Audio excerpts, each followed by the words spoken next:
Hello and welcome to episode number 726 of Smart Podcast Trashy Books. I'm Sarah Wendell, and my guest today is Kayleigh Donaldson. A few months ago, Kayleigh joined me to discuss the Oscar predictions and other pop culture stories. We decided to connect quarterly to discuss the pop culture. So this is the Quarter 2 Pop Culture Report with Kayleigh.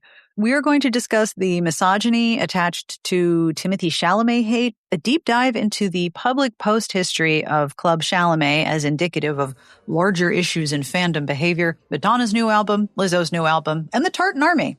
The through line of our conversation is really fandoms, specifically changing fan behavior and audience behavior, what it means, why it's happening, and maybe how it can stop already before somebody gets really, really hurt. When two book bloggers who have been on the internet for a really long time discuss pop culture, it's a good time. I hope you enjoy this episode. I have a compliment this week to Michelle G. You are the human personification of finding $20 and a lollipop inside the pocket of a coat you haven't worn for a while. If you would like a compliment of your very own, please have a look at patreon.com/smartbitches. Patreon support keeps me going. Make sure every episode has a handcrafted transcript from Garlic Knitter. Hey, Garlic Knitter, you get the full PDF scans of RT Magazine. You get a wonderful Discord community filled with some of the loveliest humans. And you get to support the show, which, if you're listening, I hope you're enjoying. All right, let's take a deep dive into the second quarter popular culture stories with Kayleigh Donaldson.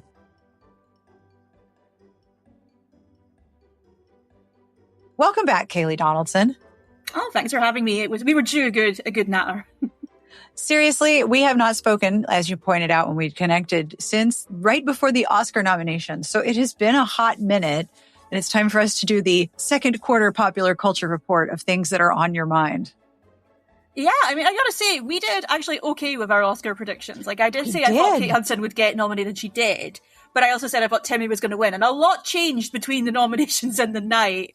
And we got Michael B. Jordan winning, which I was fine with. I was really glad. Actually, I was rooting for Wagner Moore. It didn't happen. But, you know, I was so fascinated to see the backlash hit Timmy because I think saying it's due sounds really cruel, but every celebrity who gets to a certain level of fame eventually comes to a point where all the people who loved him claim they don't love him anymore and he can't do a single thing right. Like, the opera, ballet comments were dunderheaded. It made him sound like a nincompoop, but people talked about it like he was setting fire to the National Endowment of the Arts, and I thought that got a bit harsh. Him doing adverts for prediction markets, screw that. That sucked. You shouldn't do that. But, you know, so now people have got to the point where it's like, oh, he's so performative. It's like, no, I think he is just always been like that. You really believe that he was basically the guy that carries around a poetry book on campus. And it turns out he also carries around a baseball and likes money. So, you know, basketball, actually. He's a Knicks fan. Shocking. And also, who was it that said that he looks like an Italian leather shoe? He looks like an Italian leather shoe. Like, it's not that deep. I think the backlash, you know what it reminded me of? And it was weird because, I mean, to my knowledge, Timothy Chalamet identifies as a man, but it reminds me when a woman is getting really popular and then one minor thing, and it's like, oh, yep, that's what we're going to attach all our hate on. Now we have a reason to hate her as opposed to just not liking her for reasons we can't articulate. This one little thing that he said became the hanger for all of this hate. I was like, people have really strong feelings about Timothy Chalamet. That was really surprising.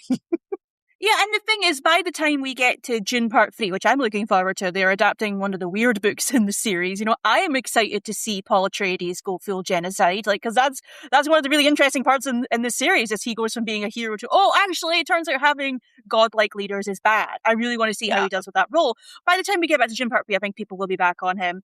But I think also a lot of people were looking for an excuse to hate him that wasn't as transparently misogynistic as I don't like his girlfriend. Because none of them were doing, I mean, we talked about this last time, but like the way people were like unable to articulate like a legitimate reason to dislike Kylie Jenner. Kylie Jenner is now shilling the pervert glasses. That is a perfectly good reason to hate her. Screw that. Screw like doing advertising for Meta, trying, you know, surveillance for her, you know, for the ladies. That sucks. That is just transparently gross. But also the guy is doing Kalshi adverts, so clearly they are birds of a feather on that front. But I do think that honestly, now that we've got over this wave of like the Timmy backlash, maybe he finally just gets to move on and people get to be kind of reasonably normal about him. Now that his biggest stalker has abandoned him to stalk Connor Story transatlantically. This is another reason I emailed Sarah. I was like, yeah, like we got to talk about Simone. We really do.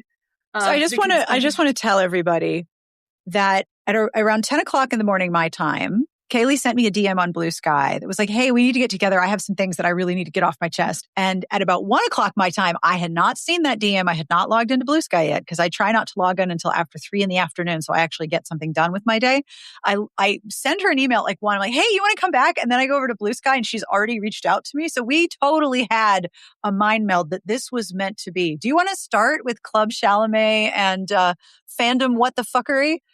Oh my God, we have, I feel like I could write a PhD thesis on this now, truly. Oh my God, me too. It's just, because I think we touched on it last time. So this woman is called Simone Cromer. This is publicly available information. She had a Wall Street Journal profile. Her name is on her Twitter account. So, just putting that out there. She was the woman formerly known as Club Chalamet, the woman who went on wild, conspiratorial, misogynistic screeds when she discovered that Chalamet was dating Kylie Jenner. She basically has transitioned into being obsessed with Connor Story, who is, of course, Ilya in Heated Rivalry. Connor Story, who has been famous for 8 months, 7 months, like 5 minutes. Like 5 minutes total. This time last year, he was waiting tables and no one knew who he was. He is now wildly famous in a way that is frankly scary, and it must be really tough for him. I think it's a traumatic level of fame, honestly. I think him and Hudson Williams have got, like, if they're trauma bonding over this, I would not be surprised. No. It must be so weird to know that the people that truly understand what you're going through are your coworkers who are also all going through it, which is terrible for them and for Francois. But I really think getting that famous that fast is really going to fuck with your head. And I do not love the way that fandoms are now responding to their cultural and celebrity faves. I mean, Simone is just a symptom of a much larger issue in how we objectify and flatten people out of their humanity. It's like Connor Story isn't a person anymore. He's partly a character, which is not the case, and partly just something you can project onto. And I'm like, he's just a dude. What are you doing to this poor young man? The thing is, what we've seen him go through is not necessarily new. Unfortunately, this happens a lot with, like, particularly parasocial fandoms. But I think the reason that it has proven so egregious with Connor Story is, one, because this woman has latched onto him and she has a cycle of doing this. But two, the way that talking about him and talking about Hudson Williams has become this strange, aggressive competition. Like, there is a weird subset of Heated Rivalry fandom where you are Team Connor or Team Hudson, and you have genuinely, like, really, like, verbally violent fights over the two, accusing them of all manner of things that have nothing to do with anything. Simone Cromer has decided she is Team Connor, and she is aggressively racist towards Hudson Williams. And I don't see this get talked about a lot because people were doing the whole, like, oh yes, Miss Club, you're so, like, we're ironically standing you because you're so sort of funny. And then if you read her, like, social media, like, I'm going to just do a reading for you of the one that really made me, like, absolutely lose my mind. So this is what she said about on a tweet. She also has a paid account, so all these tweets are like 4 paragraphs long. I wish it were that easy, but some types of people just want to bully others to support people that they want people to support.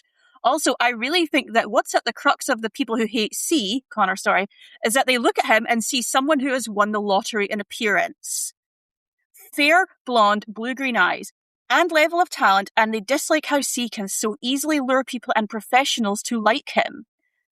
She thinks that Hudson Williams, an Asian man, is jealous of his white co-star. Here's another tweet. Where she basically says, this is why weaponizing H's identity is their speciality. Just cry racism to every perceived slight and await the panic responses. Oh my God. This is what we in the business, to quote Pedro Pascal, call heinous loser behavior. This is heinous loser behavior. Oh my God. But this is her modus operandi. She has always done this with whoever she's interested in. But it came to this very weird... Oh, I have things to read to you. I have blog posts to read to you. But before we get there, I think the reason she's come back into the forefront is she was in Paris, conveniently on a family holiday, she says, and she decided in the middle of a heat wave in Paris to wait outside of a hotel where Connor Story was staying because he's taking part in Paris Fashion Week. He got to hang out with Madonna. He was having a good time. You know, we like that he is living his best life. She's hanging outside. Protect him. Yes. She's hanging outside. Like, honestly, if Madonna could get into a fight for him, I think she would. And my money would be on Madonna. I would not fuck with Madonna. No. The new album's so good. Oh my God, it's amazing. Is it good? I haven't listened yet. Oh, it's the best thing she's done in years. I'm a Madonna stan. Like, I love Madonna. And, you know, her last couple albums have not been great. It's Confessions 2. It's a sequel to Confessions on a Dance Floor. And it sounds amazing. Okay, so yes. This weekend is a very big holiday here in the States, and I live outside DC, and I just found out that we are going to have flyovers of all of our different military planes, and we are the United States. We have a lot of military planes between 1 p.m. and 10:30 p.m. tomorrow, all day. DCA airport is closed because of all of these flyovers, and they're going to go over my house all day. So I am planning things to listen to, and I am so grateful for Madonna because my plan tomorrow is to just put that on with noise-canceling headphones and just repeat. Thank you for telling me it's good. I'm so excited now. I mean, I love Madonna, and I know in her last couple albums have not been great, but this is like amazing. But yeah, she was there. She got to hang out with Connor Story. There's a great picture of him. I think it's the Louis Vuitton show where he's sitting next to her and Austin Butler's a couple seats down and he looks really jealous that he's not sitting next to Madonna, which I can relate to. But yeah, he's at this hotel and it's kind of like, you know, the hotel that everyone stays at the Met Gala and people stand outside and wait to see their outfits. It's sort of like that. But these people, including Simone, were waiting for hours in a killer heat wave in Paris to see him for 4 seconds. Also walking out a door and getting into a car. While security are pushing people back, you know, so you barely see him. Also waiting here was another obsessive story fan who then went on Twitter and said, Club Chalamet's here, should I jump her? And at some point, there was an altercation of some kind. We don't really know the full story. Simone claims that she was aggressively treated by this person. This person said they were protecting Story because Simone tried to lunge at him or tried to push forward to get to him. Basically, if you're going to hit someone, don't leave a paper trail. Like, don't be like, should I hit the person? I hit the person and then tweet it. Like, no, I'm not condoning it's just like this is loser on loser behavior. This is stalker on stalker violence. And, you know, it's that, you know, that tweet where it's, you know, what were you doing at the Devil's Sacrament accusing me of being there? You know, it's, you know, but it sort of once again reminded people and tried to sort of cast a level of sympathy towards Simone that I thoroughly disagree with. Simone has a horrendous tweeting account, not just in terms of how she treats like the people she's obsessed with and the people she perceives as being in their way. She has tweeted and retweeted TERF bullshit related to J.K. Rowling. Oh, yeah. She was retweeting support of Tommy Robinson, who's a hard-right, rabble-rousing, bigoted loser in Britain. Her politics are not a secret. Yes. Her politics are not a secret. No. She tweeted about how much she loved Kevin Spacey after Guy Pearce accused him of harassing him on the set of LA Confidential. Like, I think she is genuinely rotten. But what it reminded me of with this Connor Story thing is the cycle that she gets into where she latches onto someone and tries to act as the authority, like stan on them and like the leader of their base. And then you told me this is the third person, right? This is the third person that she's done more. You think it's more than that? Sweet Lord. Because apparently she used to be obsessed with Pearl Jam and Eddie Vedder, which I actually can kind of relate to. But she clearly has a cycle of latching onto a specific kind of man. For a while, it was Michael Fassbender. That was Timmy. Apparently, before that, she was into Benedict Cumberbatch. She was very briefly latched onto Sam Reed from Interview with a Vampire, and I'm so glad she's left that man alone. He's got Anne Rice fans to deal with. Like, he's enough on his plate. He has plenty to manage. Did I ever tell you I used to work at a hotel and I checked Eddie Vedder into the hotel one night? Oh no, I didn't know this. There were three famous people that I interacted with. So President Jimmy and Rosalind Carter checked in under Mr. and Mrs. Driftwood, which will charm me until the end of my days. And Eddie Vedder checked in under Robert Robertson. He is a very short man. He was with a woman who I think was his partner at the time. He was so quiet and so polite. And he's one of those people who is very present. Like when he's looking at you, you are the focus. I was like, I'm just handing you a key and you are just, wow. Woo, the charisma. Oh my goodness. She was obsessed with Eddie Vedder. Well, I think this is sort of thing. The thing that all the people obviously latch onto her is the fact that I believe she's 58 or 59 years old, and people have this idea. She's a little older than me. She's a little older than me. And I think that sort of people still have this, for some reason, people are still very wedded to this idea that the typical obsessed fan is like a 16-year-old girl. We know, statistically speaking, that's not true. People, they don't have money to spend. You know, the people who have the money. They're not going to France. Exactly. They are not going to France. They are not going on the tour around Italy where Call Me By Your Name was filmed, which she did. They are not doing all of this, like volunteering at TIFF. Like, you have to have money to stay in Toronto. I go to Toronto every year for TIFF, and it's not cheap to be there, you know, and if you're there as a volunteer, like, you need money. So people have always latched onto this thing of her, but, you know, she has done this a number of times, but with Chalamet, we are now in the age of fandom being algorithmically ruled. Like, when I was a teenager in the early to mid 2000s, you had a live journal community and you locked that shit down. You had to have passwords to get into it. You had your corner of the internet and you stayed there. If you wrote fan fiction, even if you wrote RPF, you didn't share it around. The whole point was you don't cross the streams. And now there's money to be made in it. Club Chalamet, I don't know if she still had it, but a period she did have a Substack page, and she it was a paid Substack page. And I know how much money you can pull in on that. Because I have a newsletter. I'm now on Ghost because I left Substack. But, you know, I know how much money this stuff can generate.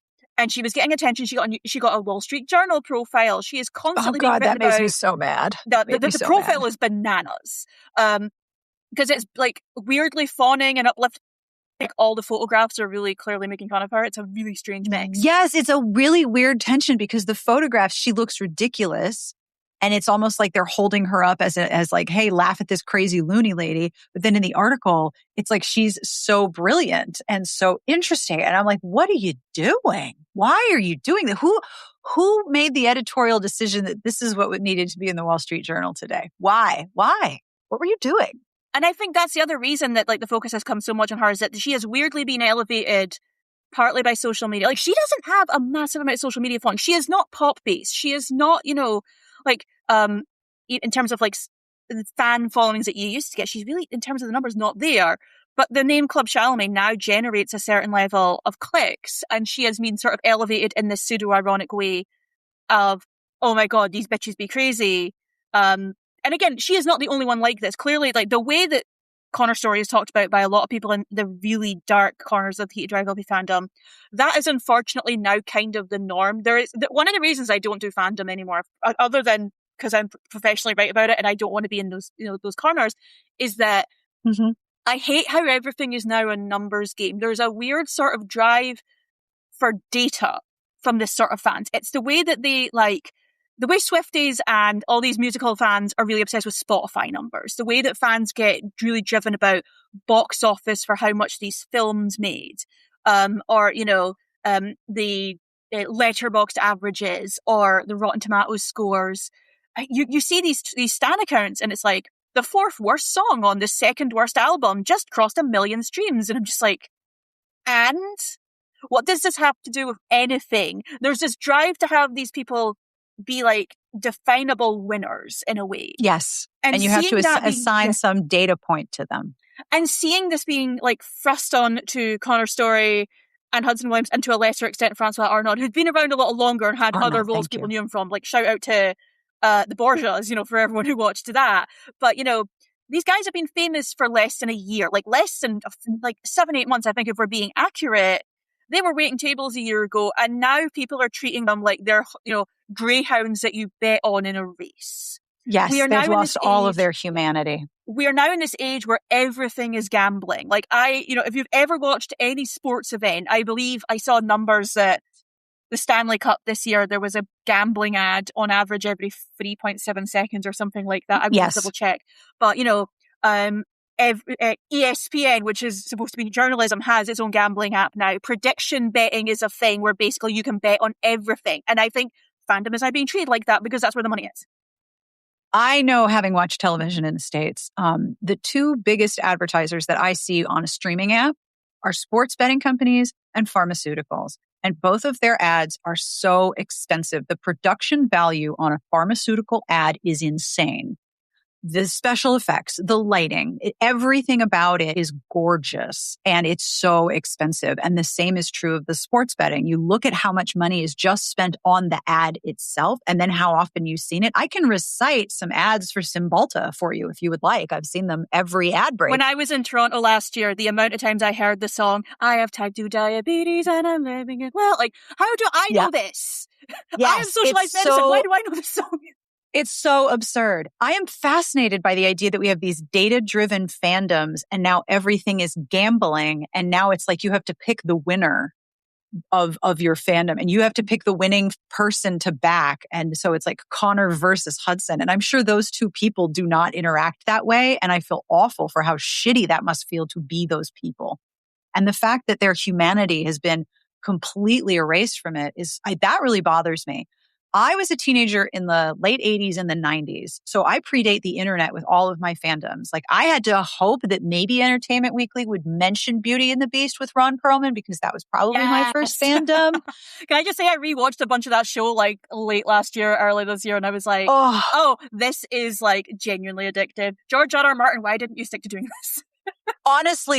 Honestly, I once talked to Marjorie M. Liu at a conference and she had just met George R.R. Martin and he was saying something like he really didn't want to talk about Game of Thrones. She's like, that's great because I want to talk to you about Beauty and the Beast. Tell me everything. And I was so jealous. He was saying that like the fact that they kissed, it had to be in silhouette because the network did not want any indication of kissing, like not even kissing, which is probably one of the reasons why the sexual tension on that show is woohoo. The other thing I think in terms of when you were a teenage fan and when you had internet is I think that with the Club Chalamet and the person who was tweeting about beating her up, I think for the person who is younger, the online world and the offline world are the same thing. And I think for Simone Cromer, the online world and the offline world are not the same. And she does not see them as the same place, which is why she was like, somebody's addressing me in public. Somebody's coming at me in public. Like, how? She's not a public, like facing person. She doesn't do a lot of to camera. It's not her. It's all her words. She's a text-based and boy, is fan. she a text-based person. I'm going oh my God. Yes. So many words. But for her, the online world and the offline world are separate. And they are for me too. I see them as very separate spaces. But for younger people, I think they're the same. The online world and the offline world are exactly the same universe. It's just how you're in it. And I think that's part of why this got so much attention because all the other fans know who she is and she seemed kind of surprised by that. I think that's another thing is clearly on some level she must understand that what she is doing is now considered a branding exercise and in some level business. Yeah. But it's obviously not her full-time job. She clearly has a decent enough paying job. I believe she works in healthcare or something like that. Where, I mean, she has enough money to go on holiday to France in peak season. Like she is doing fine. And I think that's like the disposable income to be able to go and just stand outside a hotel. I gotta say, if I'm in Paris, I'm not standing outside a hotel for 6 hours to look for someone for 4 seconds. I've got like museums to go to. I've got ice cream to eat. I have places to be. I'm not going to France in June, July, or August because they believe that air conditioning is bad for your health. And I hold an opposite viewpoint on that topic. So I'm going to do a reading for you. I'm not an actress. Oh, dramatic reading. Okay, let me get situated. Okay, I'm ready. So this is when she brought to an end her fandom. I should see where I can find out. So this is not for Timmy. This is from Fascinating Fassbender, her Michael Fassbender blog, which she was bringing to an end. And coincidentally, around the same time that he got married to a woman named Alicia Vikander, with whom he now has 2 children. Yep. So this is she when likes the them news single. Yes. And this is basically around the time that they got married.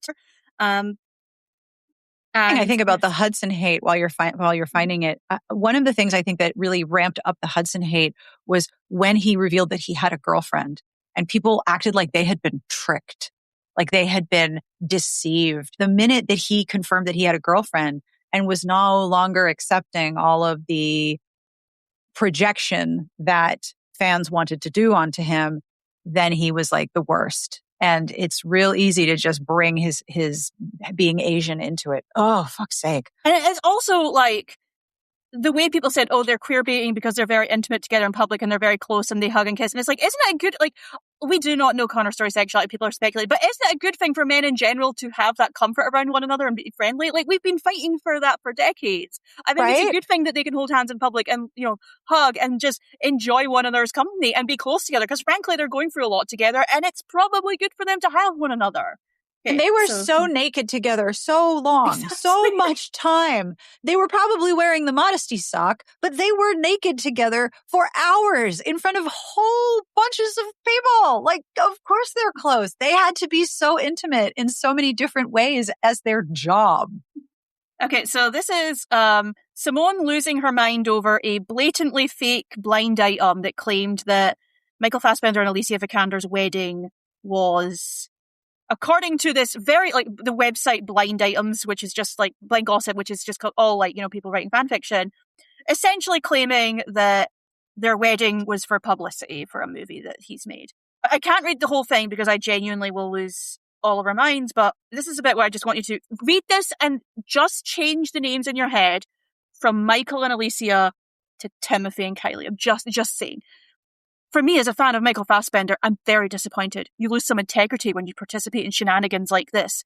I don't even know how someone can look at themselves and be okay with participating in a dragged-out relationship that was arranged just to sell a film product.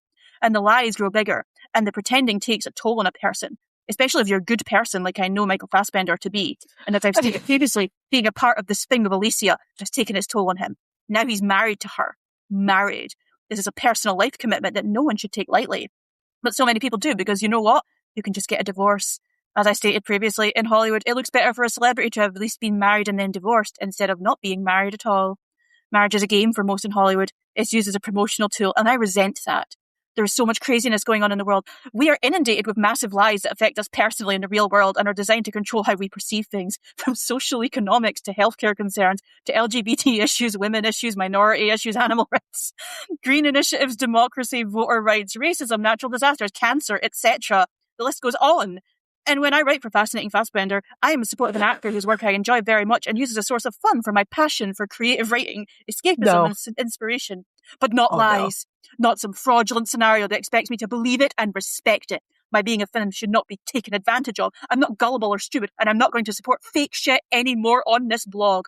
From this point forward, I will update FF with just Michael-related news about his career. I will never write about his wife. I have no interest in her. With great hesitation, I admit that I hope a time never comes when a situation is introduced on top of this event, which could prompt me to decide to close down the blog. I have my own life and a variety of other interests to keep me occupied and happy. Therefore, I will refuse to spend time hosting a blog in support of someone who may be provoked to add on to a foundation of lies. This is not the person I first became interested in 10 years ago. I now have the guts to finally admit that what I'm witnessing has just gone on too far, and I won't be a party to this. See. Okay, first of all, outstanding dramatic reading. Secondly, honestly, what the fuck? What fascinates me about this, and here's the thing is, the reason I first started getting interested in the tin hat conspiracies around people who are convinced that celebrity relationships are either fake or real or spinning this fantasy was the Robsten blog that was run by that one woman who turned out to be a grandmother, and she kept talking about how they had all these secret kids who she nicknamed Sweet Pea and Jelly Bean. She writes exactly like this woman, to the point where I was like, is it the same person? But it's not. It's just the rhetoric of, I'm smarter than you sheeple, and I won't be taken by a lie because I know how the industry works. You don't know shit. And again, she is crashing out over a man in his 30s marrying a woman in her 30s who he has been in a relationship with, and a very private one. This was the thing that baffled me about, they always claim it's PR. This was the thing about They Timmy were so and Kayleigh, secretive. right? It's the same thing about Timmy and Kayleigh. We didn't see them in public for 18 months when they started dating. We barely saw paparazzi photos of them. We saw even less with Alicia and Michael, who have never been as big a star as those two people. I believe they now live in Portugal, and they have 2 kids, and we don't even know their names because they don't talk about it. They just have their very private life. Good for them. And this caused her to lose her goddamn mind. But the identical thing happened with Chalamet. She talked about it almost in the same way. So what really bothered me, and why I was really gung-ho about, no, we need to take seriously how dangerous this woman could be. Yes, 100%. And we should also just, as a rule, not condone this kind of behavior and not normalize it, whether it's coming from Simone or whether it's coming from other people. Because, and I think the reason that people kept elevating, one, they found it funny that this woman pushing 60, it was doing this and keeps moving on to younger men. Have you also noticed that? I have noticed that. Who all, can I also point out, like almost all of the men that she has been like publicly interested in have played gay roles, or they have like shipping around them. Because she was a Cumberbitch back when Super Hulock ran the internet. I'm sorry, Cumberbitch. Oh boy. I mean, in fairness to Cumberbatch as well, he hates that name. He has said many times he doesn't like it. He finds it really embarrassing. But you know, I can see why. It's no surprise. She latched on to Timmy because of Call Me By Your Name, and now she's latched on to Connor's story because of Heated Rivalry. It's a cycle. And, you know, I think the reason that she dropped Sam Reed is because he has a girlfriend. This reminds me so much of the chapter in Like, Follow, Subscribe for Tessa Latifi's book about the children of online influencers. She has a whole chapter on hate groups on Reddit who spend hours and hours dissecting, you know, this particular family vlogger or this mom from a family vlogger. There's these hate groups, and the way that they talk about people in this chapter, Fortessa talks about how they really feel like they are performing a service, that they are revealing the secrets, that they are making sure that other people know that this is all a lie. And a lot of them were former fans who have now transitioned to, oh, well, this thing happened and I hate them forever and I'm going to talk about it and spend thousands of words. Okay, first of all, you're still a fan. I hate to tell you. Like, I decided one day that I was no longer going to read Deuce because she posted something about her child that I found deeply offensive, reprehensible, and terrible. And I was like, you know what? I can't read this person. So then the thing I did was I didn't read her anymore. I didn't start talking about my feelings about her until after she died. Yeah, I mean, you didn't announce your exit from the fandom like you were at the airport. No, I was not departing from gate C12. No. I think this is the other thing of like algorithmically driven fandom is like there is this push to have your identity of your fandom be like an identity of your ethics. The amount of people who latch onto stories involving queer people and see that as an intrinsic act of allyship, as a queer person, I find that to be very offensive. That's really lazy. Get out on the streets and march, donate to charity. Your fan fiction is not activism, okay? I keep seeing this with the Interview with the Vampire Lestat fandom. People fighting over, like, pairs and which character is more morally righteous. It's like, they're fucking vampires. The whole point is that they're all morally sucking. Like, come on. Do you want me to crack out the Anne Rice fandom days? Because I was there. I was just about to say, we could talk about the morality of that whole fandom, but then we have to talk about the author's role in that fandom. And you don't want to do that. You don't want to go there. And this is all part of, I did a whole post about books as luxury.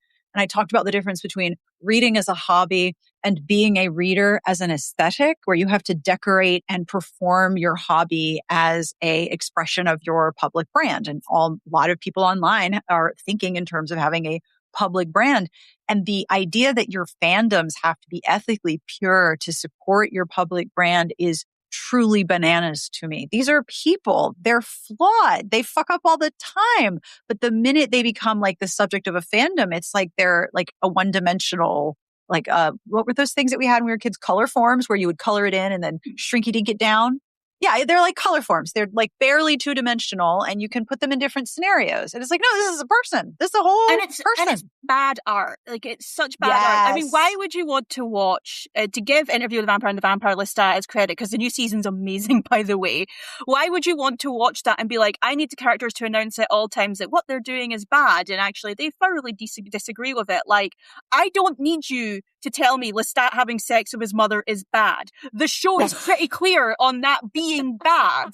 You know, there's this thing called subtlety and subtext and nuance, and also just trusting your audience that, hey, the unreliable narrator is probably really messed up. Like, it's been really fun watching the why does this show not condemn incest conversation that you used to get with Game of Thrones, because it's like, do you want a PSA?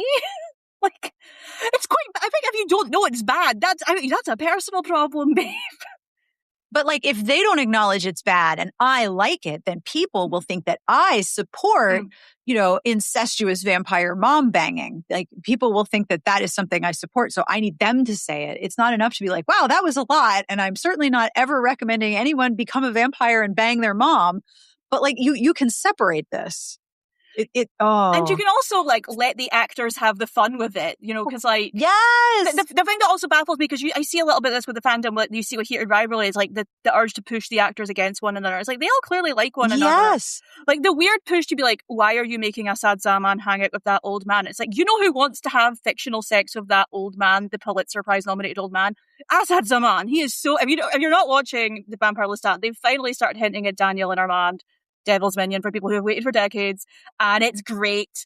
And the fact that character is now in his 70s rather than his 20s is a really interesting twist. But fandom be ageist, and that sucks. Fandom be very ageist, so ageist. Yeah. I guess it's going back to the Simone thing, is just the weird push not only to sort of establish yourself as like the moral righteousness of your fandom, but as like a leading authority on it. This is the thing that really, I think, makes Simone particularly strange, is that she walks into a space and decides that she is the one in charge. Like, she's always like, I am here for the older fans. I am here for I am the authority. The women over 40 who want to be sensible and want to get away from the young riffraff. But then you look at the way she talks about... This is another reason it bothers me that she's jumped onto story, because she talks about him way more aggressively sexually than she ever did. She always claimed that she wasn't into Chalamet. She always said, I view him as more like a nephew. She talks about like story in a really gross way. She gets really conspiratorial about his love life and claims that he is secretly together with Francois Arnault and how they can't be together. And Hudson is always getting in the way and all of this daft nonsense that, frankly, you know, tale as old as fandom. We've been hearing crap like this for years, but I think a lot of people, this is kind of their first peek at it. Because I had people saying, I've never seen anything like this. And it's like, oh, I can show you 15 years of blogs I've visited. I can show you forums. I can show you the same argument over and over again. The difference is we never used to expect all the people who were being talked about this way to be forever online. Like Hudson Williams sent out like the Instagram like comment saying, stop it with the RPF thing, I don't like it. It hasn't stopped people. It just made people madder at him because they wanted a reason to be mad at him. Like, in my comment section, I don't want you being aggressive about my fake sex life with my friends, I think is a very normal stance to have. Like, Amber Glenn, the gymnast, made a comment. Not the gymnast, the ice skater. Yes, she Amber made a Glenn comment from the figure skating. She made a comment about how, like, where people in her comments were like shipping her with Alyssa Liu, and she's like, I have known her since she was 10. She is like my sister. I'd rather you did not do this. It won't stop people from doing it in her space. Like, I think there is a level of entitlement that has become very much a part of the algorithm fandom. Like, because that's another thing, is like, I feel like I wonder if on some level Chalamet's publicist was like, this woman's harmless, maybe we should like go over and say hi to her and all the thing. Because there's another incident on her blog where she listed like the 11 times that she met Chalamet and was like talking about them like they had this beautiful connection. It's like, it sounds like he's just being polite, to be honest. And she got to interview Michael Fassbender once, and you read the interview and he's, again, just being polite. But, you know, I do worry that eventually some publicist is going to, not just with her, but other fans like that. Wouldn't it be funny? You know, the same way that talk shows love to make actors read out fan fiction written about them? Yes, which I hate. And it always sucks, and it's always uncomfortable. No one wants to do it. The fans hate it. The actors hate it. Audiences, it just allows them to titter at something gay, because it's usually slash fiction. But like, we don't need to do that. We don't need to elevate that to the new level of, you know, influencers are the new journalists. Therefore, fans get to be put front and center. Something you said just made me think about the gender aspect of this. When you were saying that, you know, Simone Cromer interviewed Michael Fassbender and he's clearly just being polite. How many times have you heard about a young woman or a woman of any age working at a job who has to be polite to you, and these customers are like, oh my God, she's in love with me. No, she's just being polite to you because that's her job. And this is such a common story with men. And only now are we starting to say, yeah, that's a form of entitlement and misogyny, and it's really inappropriate, and it's dangerous to women, and businesses and workplaces and managers need to take that very seriously. That, you know, you're the young woman or any woman who is working the customer facing aspect is going to meet guys like this who think that basic politeness is a sign of interest. But when it's her, it's funny. Oh, isn't that just silly? Like, no, it is bad on either side here. It's bad what it reminds both ways. Me of is, I mean, the first time I was on your podcast, or one of the first times, we talked about the Seattle Kraken. Yes, I just thought about that too. That they were like, come over.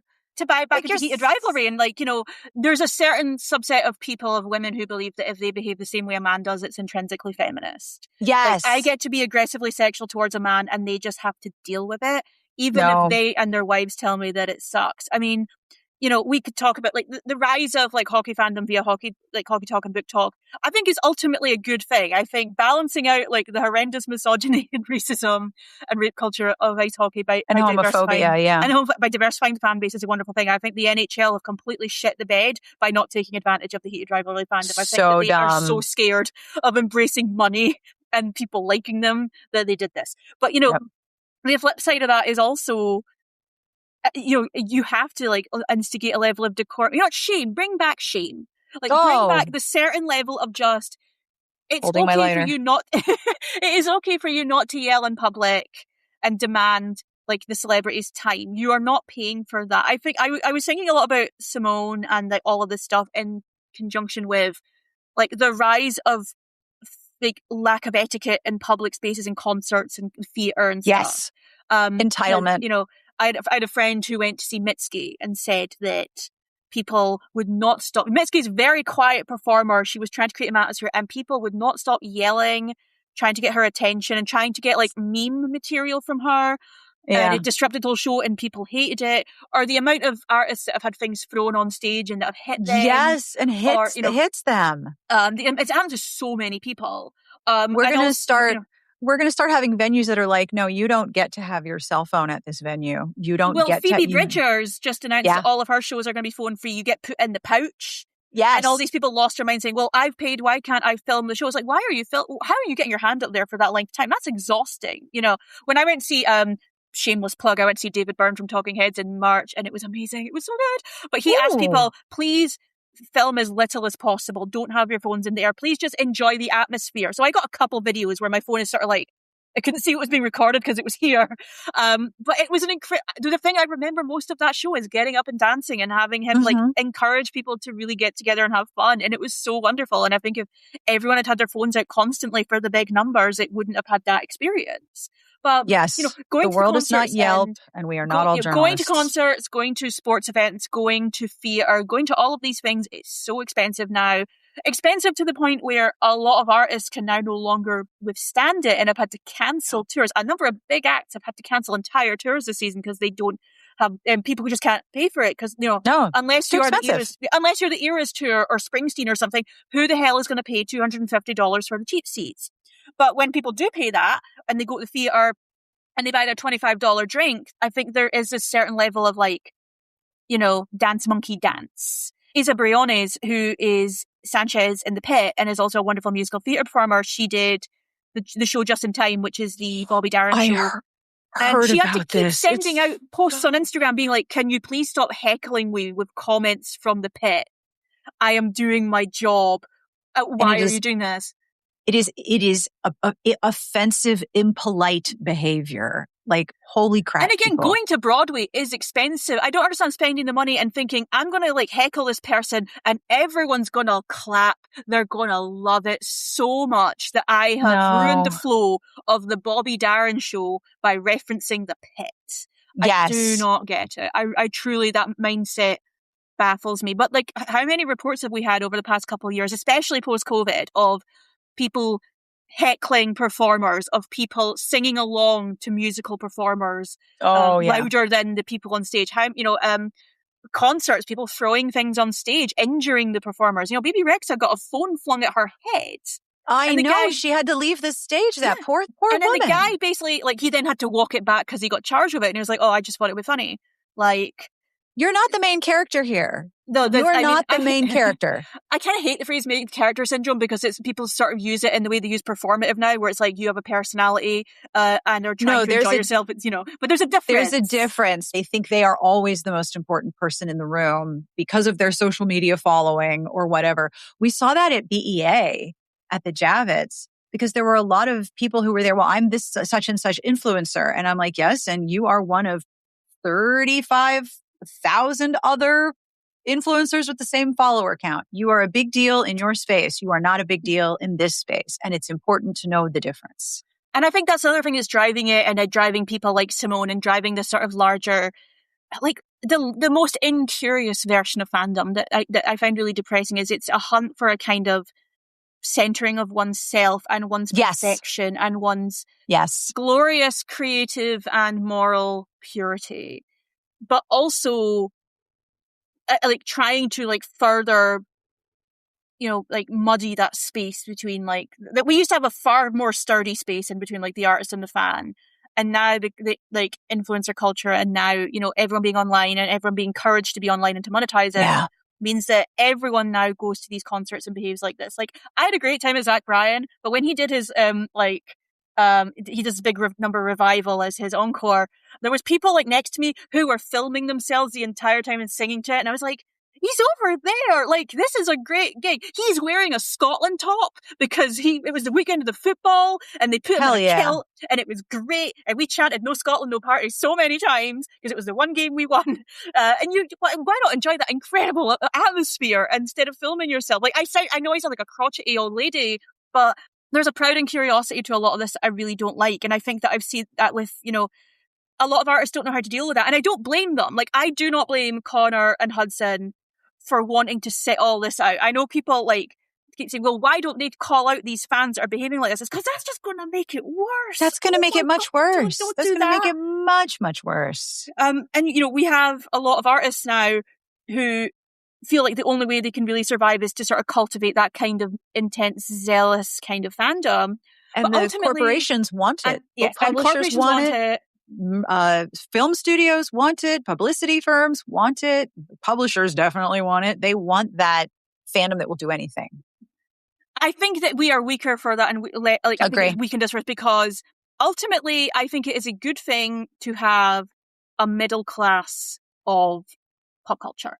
Because this is another thing that has really been hit post-strikes, post-lockdown, is everything now is either a tiny, scrappy indie that the government of Canada has to fund and it gets shot in like, you know, a month, or it is Christopher Nolan's The Odyssey. You know, video games are now, it's funded on Kickstarter, or it's Fortnite, or it's, you know, Grand Theft Auto 6, which is going to cost $80 a go, and you don't even get the disc. Yes. I talked about this with my kids. We watched a dumbass John Van Damme movie, and I'm like, we used to have this kind of 90-minute stupid-ass action thriller all of the time. I could have gone to the movies as a teenager when it was like actually reasonable to go to the movies, and seen any number of the middle of the pack, like rom-coms, thrillers, mysteries, whatever. They were not the biggest budget. Maybe they made back, and maybe they made a little more, and then they made more in VHS. But there was this whole group of media that we're now completely missing. And I have to say, one of the things that I love about talking about pop culture with you is that you and I are from similar eras of the internet, and we were both book bloggers. So we were fans in a very specific way about books and authors and a genre. And even that has changed. Yeah, and I think that we are sort of weaker for like the fact that like the mass market paperback is dead. You know, is a huge blow terrible to romance. Terrible. It's a huge blow to crime. Everything now is either hardback or special edition limited hardback with the gilt edges for every book. You know, no offense to some of the authors. Like I see them in Watersons, and I sort of think, do we need to commemorate this book this way? But you know, fans now like that. You know, latch on to everything like that because it does feel more like a life or death situation. If you watch it, if you like a TV show on Netflix, you have 3 weeks to watch it over and over again to bump up those numbers, because otherwise Netflix does not care. And they may still cancel it if the numbers are good because of petty, you know, business reasons. Like The Burrows was a perfectly solid, lovely show with all these really cool character actors in it, like Alfred Molina and Dennis O'Hare. And it gets cancelled because the Duffer Brothers jumped ship from Netflix to Paramount, you know? It had nothing to do with the numbers because apparently it was really popular, but this is like the atmosphere we live in. And there's now a death of like the middle class B-list singer in particular. I think we see this with, because we were, one of the things we were emailing one another about is the flopping of Lizzo's new album. Yes. First of all, regarding Netflix, in the name of My Lady Jane, I agree with you. I mean, this is, I think, the amount of shows that it feels like homework to have to keep up with this stuff. And I think you see a lot of people moving back to ye old ways of let's release an episode a week, because it did so well for The Pit. People really built that audience up. And The Widow's Bay, which is great. And they dropped an episode a week on Apple, and people flocked to it because the buzz built, you know? Yes, it was all word of mouth. And Apple also sucks. Apple sucks so hard at telling you what is on their streamer. It's like they've never heard of publicity and marketing. They don't tell you nothing. You have to discover it on your own. If you want to be a pop culture archaeologist, Apple is where you're going to go. I mean, that's the other thing is like when they sent out screeners and like publicity and stuff for Widow's Bay, it was pretty minimal, which we expect from Apple, frankly, if you're reviewing TV. But people flock to it from my industry because they like Katie Dippold, because they love Matthew Rhys. And because there was why not? all of these, amazing. They should have let him keep his Welsh accent in it. His Welsh accent is so amazing. But, and they loved all these character actors in it, like Stephen Root, who is Bill in King of the Hill, and Dale Dickey, who's like got one of the great faces of cinema. And they're so good, and I love that show. But, once upon a time, we would get a lot more shows like that. We would get something that it was completely okay for a subset of people to watch, and it didn't have to be the biggest hit in the world to survive.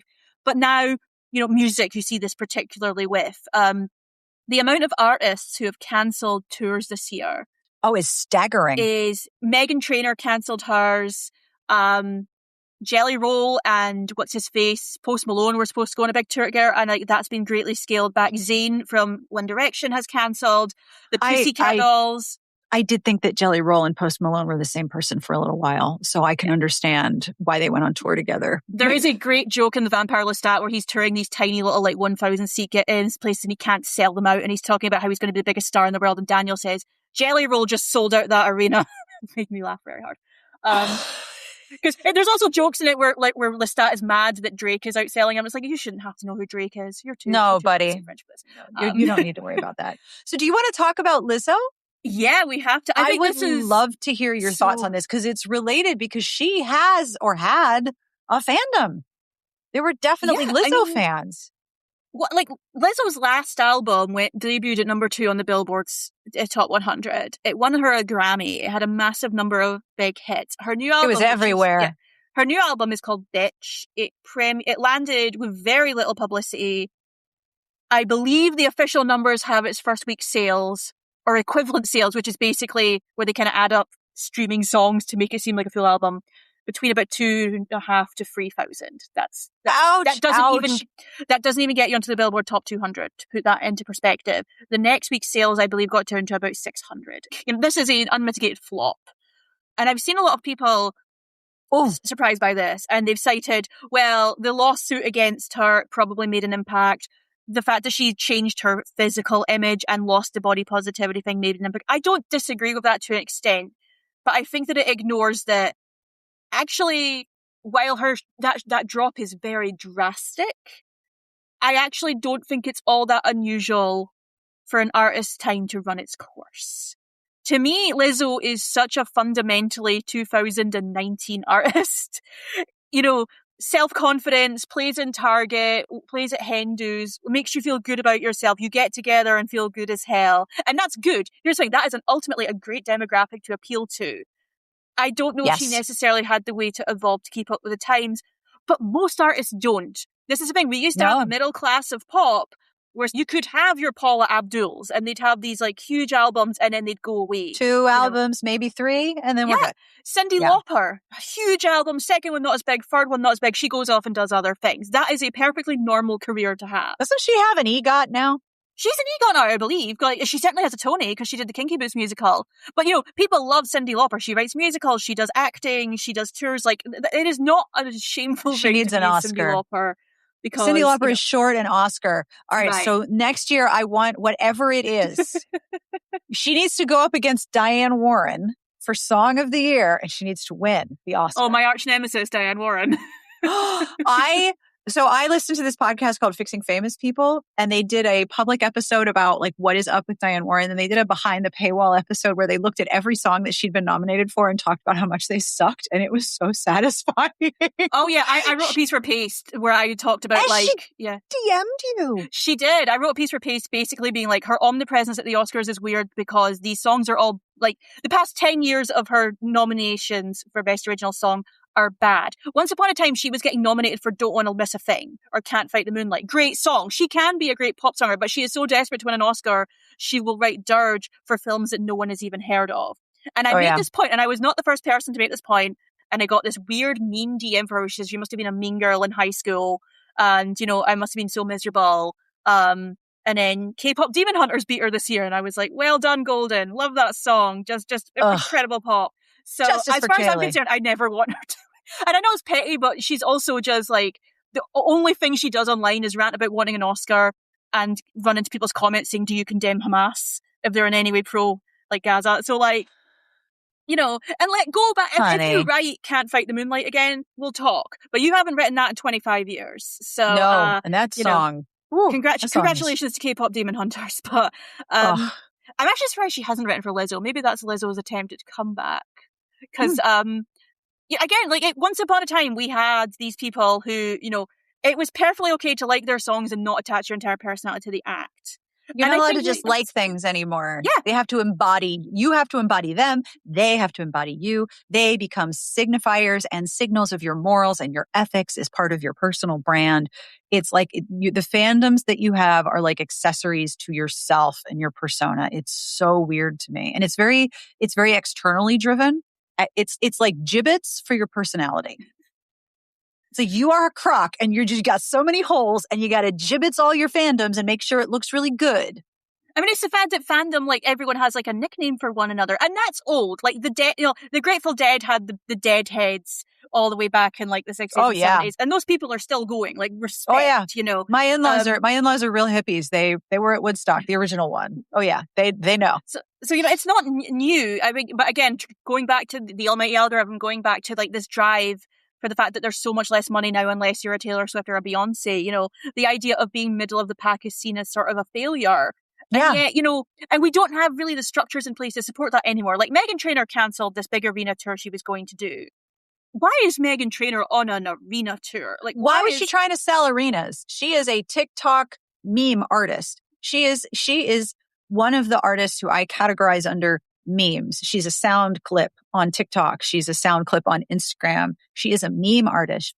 Arenas? No. Smaller venues? Would have been dope. Well, that's the thing is, once upon a time, an artist like her could sell out. To give an example, there's we now have like a concert venue in Dundee called the Lighthouse, and it's aiming for 3,000 capacity. Meghan Trainor could do a 5,000 capacity tour, easy, and it would sell out easily if you did like affordable tickets, because her base is like mums and daughters, and like, you know, yes, like, and that's you a can't great be charging all that. You know, that's the thing is, do you know how much money Pink makes appealing to mums?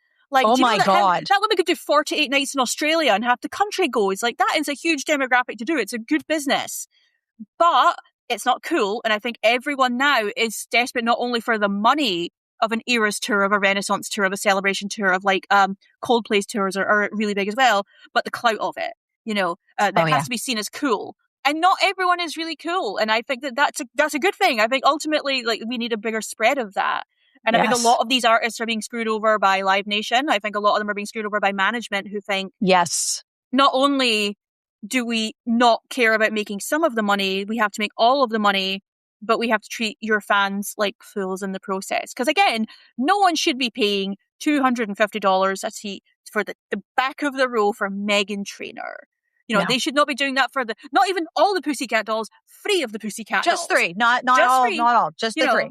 They should not be doing that for, who was the other one that cancelled big? Zayn from One Direction, who never goes on tour, and frankly, his star is dwindling. Like, unless you're Harry Styles, most of the One Direction guys are now mid-tier, and that's fine. We should have that. It's weird to be telling an artist that if you don't sell out an arena, that you're failing. Like, we have other venues. I know where they are. Like, what is going on? That this is the expectation, and the same is true in publishing, because we have so much sort of like fast fashion publishing where a publisher will scoop up somebody who has online indie sales, put them in print in a special edition. And then if the next book doesn't do as well, they just drop them and move on to the next one. It has to be gangbusters or it's not okay. It's nothing. Like, what the fuck? But, you know, with Lizzo, I was thinking about this because people are saying, oh, it's such a shock we should have this job. But, you know, once upon a time, you had an artist who, once the hits, you know, the people were there for the hits. They weren't there for the entire cult, you know. There are different artists. Like, Lady Gaga fans will be there till the end. She has cultivated this very dedicated fan base. But she's also someone who knows how to evolve with the times, is very savvy about her career. Like, Beyonce has this, Madonna has this. Yes. Generational talents have this. But they are the exception, they are not the rule.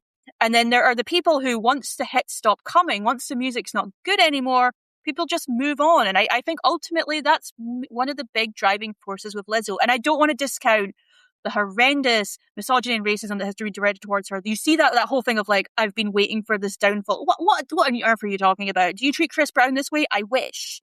No, God, I wish people did. The new album, it's not very good. Yeah. It's okay. It's not a disaster. I've heard worse music, but I also understand that this is not for the streaming audience. It's not for the radio audience, which is still a really big deal for a lot of artists. And radio is as rigged as pro wrestling. So when she made a tweet where she said something to the effect of, I'm being kept off radio, that used to be where my audience was and I'm not there anymore. I kind of understand that. I also think that the music isn't there. This happens. And, again, see also Katy, Perry. Yeah, exactly. That's another thing. Is like some artists just their time comes and you could deal with it by downsizing and maybe going on to being more niche audience. But I think once you've had that taste of superstardom, it's hard to let it go. And I get that. It must be weird to go for playing in front of 100,000 people to no one will even take your record for free, and Justin Trudeau has not got payola money as far as I know. No. So was it called blue dot syndrome when you look at the seating chart and it's all blue dots of available seats? Blue dot fever, yeah. Blue dot fever, that's what it is. That's, because that's a real problem. Gigs and I've seen this happen. And, get yourself on a seat filler website, guys, because you can get some great deals. But I remember that's another thing that a lot of fans are really weird about. Is like, haha, your tickets are cheaper now. Because I saw people ragging on BB Rexa when she did a gig and tickets were $10. And it's like, I would see BB Rexa for $10. I'm going to that show. I would have a good fucking time. Because once upon a time, going out for a night at a concert was an affordable thing to do on a regular basis. Kayleigh, I went to the original Horde Festival. This was in the 90s. I went to the original Horde Festival. It was all day, 3 stages. I saw Dave Matthews Band, the Allman Brothers, G-Love and Special Sauce, all of these people who were on their way up or were already huge. It was all day. And I want to say it was $60 for that ticket. Which at the time for me was a lot, but so amazing. I actually have a list of I have my bucket list of concerts that I need to go to before the artist or I die. And I have put a hard limit on most of the money I'm willing to spend for that. I'm really lucky that I can jump on a plane and go to Dublin and get the EU prices because Brexit ruined so many things for us. Because when I saw Madonna, I went to see her in Denmark and it was €85. What? Once I put it through the krona to euros to pounds, it worked out about €85. And then I saw David Byrne. My ticket in Dublin was half the price I would have paid for not great seats in Scotland. So, I went, by the way, I went on the weekend that Scotland was playing Ireland in the rugby. The Scottish rugby team was on my flight. It was amazing. All these God. Giant men in their uniforms and they all had their initials on their backpacks like toddlers in case they got lost. And I was just trying really sneakily to take pictures of Sione, who's our captain. But no, if Patti Smith comes to Scotland, I will consider going over £100. But it's going to need to be really special circumstances. But now I see people talking about concert tickets and it's, I paid £120 for this. Oh, that's very reasonable. No, that once upon a time, that would have got you on the front row and you would have gotten Tom Jones underwear flung at you for that price. Oh, yeah. And a lot of the venues around me in DC are open. They're outside. I'm not going to want to sit outside in 35 degrees centigrade weather with humidity and bugs and drunk people. But if you gave me $10 BB Rexa tickets where I could dance on that lawn, I am there the whole night. I don't care how many mosquitoes I feed. It's a much better experience. Yeah, and I think that would have been a really interesting kind of spot for an artist like a Lizzo or a, BB Rexa, an Ava Max, mid-level pop, which we used to have a pop middle class. We used to do things like this. It used to be once upon a time the only artists who were willing to charge that amount of money were people like a Taylor Swift or a Beyonce or Coldplay are a really big touring act, or the granddaddies, like the Rolling Stones, people who you were always this might be their last tour, so pay the money. Well, they live forever. I don't know how, but they do. Keith's going to pull it off. He will. He'll live forever. I do feel for Lizzo in the sense that it sucks to suddenly be labeled a flop. It sucks to have that mark against your name for trying to change up your sound a little bit. But I also think that, and also because of the way people reacted to it, they couldn't just be normal about it and just be like, well, maybe it wasn't for us, maybe it wasn't for them. We just have to kind of have this pop middle class. We don't have these things anymore in the same way we don't have it with films. We don't have it with games. We don't have it with books. And I think that we're all poorer for that because it just makes the like aggressive fandom stuff even worse. Like, Agree. it is exhausting to me, and frankly, like, goes against all of my beliefs to see people cheering on Taylor Swift becoming a billionaire, to see Rihanna becoming a billionaire, to see people like brag about how much money they spent on an artist like this. Like, the people, like, you should not have had to buy dozens of copies of the same terrible album to support an artist. You should not have been pushed into that position. And obviously these people have autonomy, but the artist really pushes it, you know. And yes, everyone does this now. They have all these variants because they have to game the charts. Like, K-pop basically taught us how to do this. Yep. When one person does it much more than the other people, like, we really have to call out how creatively and environmentally disastrous that is. Have I told you, by the way, my unified theory of Katy Perry? No, I don't think I've heard of it. Here is my theory about Katy Perry. She has taken a tour through her career through every camp aesthetic and has been replaced in all of them since she was there. So we used to have the sort of sexy Candyland, sort of kawaii iconography. Well, we have K-pop for that now. And then she did the sort of retro 50s, kitschy, sort of the sex kitten, almost burlesque. Well, we have Sabrina Carpenter now. Messy, defiant, rebellious. Okay, we've got Charlie XCX, we've got Olivia Rodrigo. We even have Kesha back. Kesha is the perfect middle class artist, by the way. She owns her shit. She is selling out Red Rocks venue out west. She sells out concerts in Australia, but they're not arenas. They're just smaller venues. She's a really good example of a middle class artist who's like doing it on her own because she's independent now. Katy Perry in drag. Well, we have Chapel Roan. Retro nostalgia camp. Well, that's what Dua Lipa does. And then she had that sort of horror thing where she did that song with Kanye, E.T. Well, we have Lady Gaga does that way better with much more depth and much more nuance. And also you have people like Doja Cat who go hard into fashion and cover their whole body in red and wear spikes on their head. She has been outclassed in every niche that she has been in, and she has run out of niches. Like, she played the Coronation a couple of years ago, and now everything she's doing is flopping.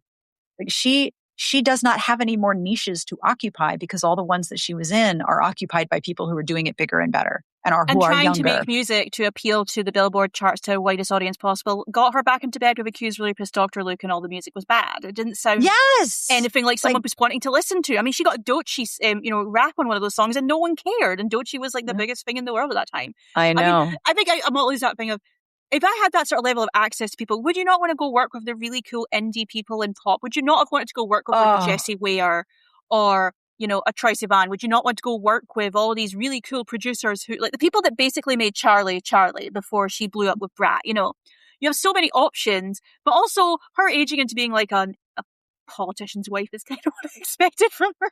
I mean, it is very not a politician anymore, but like, let's be honest, like that makes sense. The thing about them is that they are both cringe in the exact same way from completely separate venues. They are equal levels of cheese and cringe, and that's why they work together. I'm sure they have a great time, but they are the exact same level from completely opposite venues, from music and politics, not even the same country. It's kind of incredible that they found each other, and I actually would hope that they are very happy. You mentioned that you wanted to talk about the Tartan Army. Oh, my people. And I have a story for you. I've thought about you. So right after the Knicks won, right when Scotland was showing up in New York, we were in New York for a couple of days. We were on the subway, and I used to work in New York. So my husband and I were both very fluent in the subway. We kind of just move around. And this was a double platform station where one line was on one and the other was on the bottom. And there's these 4 very, very large, very, very red-faced, very sweaty, not sober men. And they're just sort of going, all right, we need to go. I'm like, are you lost? They're all Scottish. They were all trying to get to Penn Station. And I'm like, oh, that's where we're going. We're going to that stop. So come with us. We just escorted them through the subway. And I'm like, where are you from? And I'm like, if Kayleigh's dad is in this group, I'm going to shit my pants. But no, they were from Fife. They were super loving New York. That is just across the water from me. It must be said. I was like, is one of you Kayleigh's dad? Just in case. But no, they were so lovely. They were having the most glorious, wonderful time. And I read somebody on Blue Sky, I wish I could remember who, say that for America, the World Cup is like having a sleepover with your cousins who you never see because your parents hate each other. Yeah. That's the whole vibe. Honestly, so to put it into perspective, the last time Scotland was at the World Cup, I was 8 years old. I am now 36. The last time Scotland won a game at the World Cup was the year I was born. So when it happened, when they qualified with this amazing game against Denmark, go watch it on YouTube. It is the best thing ever. It's like 4-2 victory, and 3 of the goals are like the greatest goals scored in Scottish football history. But when it happened, we knew Scotland is going to have the best time there. We know we're not getting far. We probably could have. We actually, our manager just recently quit because we didn't get far enough. And I respect him for getting us there, but you know, they were winnable games that we didn't win. But we all knew that this is a chance for us to get the Tartan Army on the world stage. Tartan Army is the name given to the Scottish football team's like support base. It's not like an official gathering of people. You don't have to be like a member. You just have to turn up in the appropriate wear and have the alcohol standards for it. But right, your liver does need to apply for membership. You do need to live up to certain stereotypes. Yeah. Yes. But my dad had gone the year before with the Tartan Army to Munich when we were in the Euros, and he'd had a good time. And he kind of hemmed and hawed, do I really want to go to America? Do I want to go to Boston or Miami? And then my mum and my sister and I said, just do it. You'll totally regret not going. And all of his pals would go in. So they stayed, I believe, in a town called Peabody, just outside of Boston. They hung out with the mayor of Peabody in a bar, because of course they did. Of course they did. But they had the best time. They went to the Cheers bar, which I got a magnet from the Cheers bar. They hung out at the Dubliner, which is like the big Irish pub in the like city centre of Boston where everyone was. They went on boat tours. They were going to go to Fenway and they didn't. I wish they had, because there was a day where all the Scottish fans went to watch a Red Sox game. And yes, the Red Sox took out a big ad and were like, thank you for making this so memorable for all of us. My favourite thing that came from that was like they were interviewing people outside the game going, do you know what's happening? I went, no, I really just need a break from drinking. And it's like, honey, you're in Boston at a baseball game. You're definitely going to still be drinking. Beer, baby. Beer. But he brought me back saltwater taffy, so I gave it to my yoga class. But so we had a moment, actually. My sister and I kept browsing TikTok looking for him, and we did find him in one TikTok where he was. No way! Yes. There's a woman who had was basically going around town filming all these Scots, and there's a big sign, a big Boston sign in the city centre, and my dad is in front of the O, going like this. Oh, I love it! In his kilt and in his salmon coloured Scotland shirt, and then he was on Scottish News when there was a report of like, we brought an extra booze for reinforcements. Cut to my dad and his pals drinking. But it was, basically my dad, every time my dad sees a camera, he does the same face, and it's really funny. He's like, it was very adorable. That's so cute. It was so much fun to watch, because we have always, like, the Tartan Army has a very good reputation among football fans in a way a lot of football fans don't. Hooliganism is a real thing, and I don't think that Scotland is exempt from that. But they really went there on their best behaviour. They did charity fundraisers for local groups. They cleaned up after themselves. They were high-fiving people. My dad says he got so many high fives from Americans who were so excited to see them. They hung out with the Morocco fans and the Haiti fans. They did all these cool things together. Like, I think it's the closest my dad's ever come to being at like summer camp. You know? Oh, I love it. I love it. So, you know, there's really a billboard. To watch. There's a billboard now in Boston over one of the highways that says, hey, you want to go visit your new Scottish friends? Flights to Edinburgh and somewhere else twice a day. Yeah, I think it was so encouraging, obviously, from a Scottish perspective to see it, because we knew we weren't going to be winning the World Cup. We knew that we weren't getting far. But you won America. We loved you guys. I mean, you we were beat the English at that front, at least. But, you know, FIFA is one of the most ranked organizations on the planet. FIFA are genuinely horrendous, evil, disgusting people, right? FIFA are so corrupt that, like, wings of the Sicilian mafia think that they take it too far. And they kept building up, the World Cup is a chance of unity and all these things, while they're bleeding people dry and charging thousands of dollars for tickets. Like, my dad didn't go to a game, they just hung out in a pub because he wasn't paying $1,000 a ticket. He had more fun in the pub, as they all did. Oh yeah. But always. The things that made the World Cup beautiful happened in spite of FIFA. It wasn't just the Tartan Army being so fun and warm. It was Korean and Mexican supporters hanging out and sharing their food with one another. It was, I believe, in Kansas City, welcoming the Algerian team and becoming big fans of Algeria. Kansas marching band learned their national anthem so that they could play it, and the Algerians were so touched. And it was honestly, it's getting together with your cousins who you never see because your parents hate each other.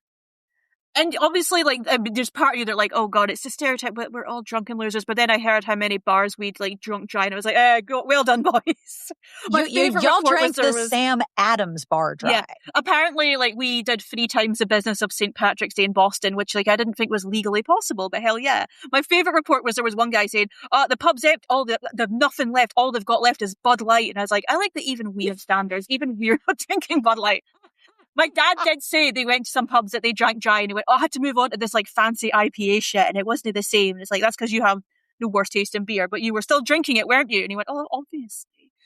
So I'm so glad your dad had a good time. That makes me so happy. It was so delightful. And he came back and he, they got to watch the one game that we won as well, which I think was very fun. Like, we had that good mood.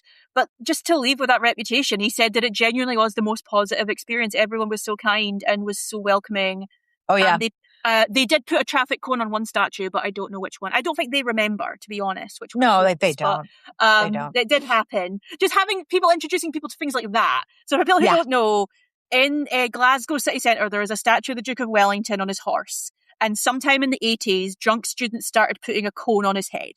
And the council would take it down and people would put it back up. So for about 40 years, there was a bit of a competition to see who could keep it up longest. Eventually, the council decided, we're not taking it down anymore. It's become such an image of Glasgow. It's also expensive to keep doing this when you don't listen to us. So it didn't stay in Glasgow. Like, I've been walking around Dundee. People have put the cones out, which has been really funny. Oh yeah. The guys who I met on the subway told me that they were staying in an Airbnb in Newark, which is where Adam used to work. So we were giving them lots of restaurant recommendations. And they told me that they had ordered traffic cones to be delivered to the Airbnb so that they would be ready. And I'm like, I just love you guys. You're so great. They were so just joyful, just so joyous to be around. And I was in New York. It was the most hungover city on the globe. They just won the NBA championship. The World Cup was starting. The whole city had this whole extra sort of infrastructure to move people out to the stadium because it's a couple miles west in New Jersey.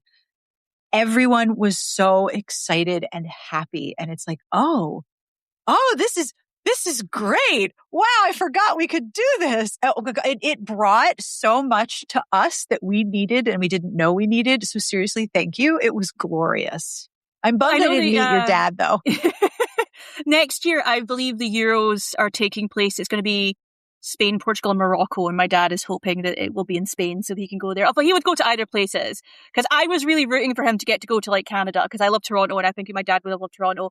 We knew it was going to be too hot for him in Florida, which is why they didn't go. But I did enjoy watching the Tartan Army hang out in like Little Havana and drink Cuban coffee and do like samba dancing. Yes. And they all went to a Marlins game. I will say, a friend of mine said, it just seems a bit cruel that you're all Red Sox fans now. And it's like, okay, but we're like a nation of underdogs. It's not that weird for us to support an underdog. It's fine. But I do love the idea of like, that sort of adopted, like, because I believe that Boston and Glasgow are now going to become twin cities. They've decided on that, which is beautiful. I love it. Frankly, how has that not always happened? Boston and Glasgow have so much in common. They are really like beautiful joint cities. I will say that, like, throwing this idea out here for free, someone needs to write the Tartan Army Boston romance. Like, we need the person who comes over, drinks the city dry, and then falls in love and in Scotland win the World Cup. Because you know what? We can write the rules and they can totally make it. We all deserve a happy ending. That's the whole point of romance. I mean, winning the World Cup. Think the thing that really beautifully summed it up for me, like, Scots are perennial underdogs. They're tight-fisted except for when the generosity is called upon. They're very generous to people who need it. Like, the amount of fundraising they did and charity stuff they did in Boston that they didn't have to do. They just went and like, hey, you guys are like a local community centre. Do you need money? We'll raise it for you. They raised money to teach kids how to play the bagpipes. How adorable is that? You know? They just had this beautiful spirit of like, we are here for this thing that's probably not going to end in victory, but isn't the joy of it that we all get to hang out and be friends and have this thing in common and be completely hammered while we do it. So absolutely shit-faced. Truly incredible amounts of drinking.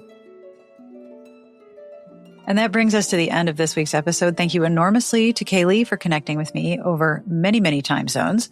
I will have a video of this episode at our YouTube channel, and you can find that linked in the show notes or search Smart Podcast Trashy Books on YouTube and we pop right up.